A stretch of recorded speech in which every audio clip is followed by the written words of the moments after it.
Salaamaaleykum mbokki Sénégal man Anta Babacar candidate à l'élection présidentielle du 25 février 2024 maa jël kàddu di nakarlu ba fu mu mën a yegg ba fu mu mën a yem décision bi bëgg a reporter élection présidentielle amul neneen nu mu tudd lu dul coup d'état constitutionnel décret bii fi génn ak proposition de loi bi Assemblée nationale wote démb ci ay conditions yu doy waar amul dara lu ko mën a justifier du ci droit du ci ngor du ci sax lu xel mën a nangu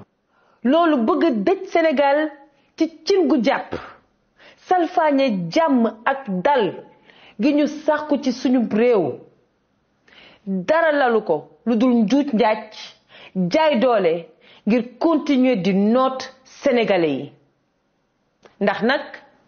waxtaan waxante dëgg ci la benn crise institutionnelle amu fi benn équation juridique buñ fi mënta régler amu fi suñu démocratie réew ak jàmmi Sénégal waruñu ko foowe waruñu ko caaxaane lii dafa ñaaw te dafa ruslu deru Sénégal mi ngi yàqu ci àdduna bi tey ku nekk yaakaar nga ne war ngaa ñëw di ñu yedd di ñu joxe conseil boo waxee ñu jàpp la tëj pamti pamtee la barki démb lañ ma jàpp ak samay militants alors que suñu àq ak yelleef lañu doon dëggal dara du laneen lu dul loolu lu ko fi jar mais masaw sama militants yi ak sénégalais yépp yi ci am lorange sénégalais yi dañoo sonn ci fitna dañoo sonn ci xiiroo ak ŋaayoo te dara warulu ko lu dul ay calcul politicien yoo xam ne daray intérêt Sénégal ak sénégalais yi new ci dinañu nag déposer recours di am yaakaar nag que dinañu jël seen responsabilité ba mu mat sëkk ngir seetal tuuma bi ñu gàll ci seen ndodd ba respect bi ñu am ci ñoom dara du ci wàññeeku yàlla bu yaakaar tas waxu kese nag dafa doy damay woo képp ku démocratie yitteel ñu mobiliser wu taxaw jëfandikoo jumtuwaay ak jumtukaay yi ñu yoon may yépp ngir baare li nga xam ne bu ñu ko bàyyee mu yegg fa mu jëm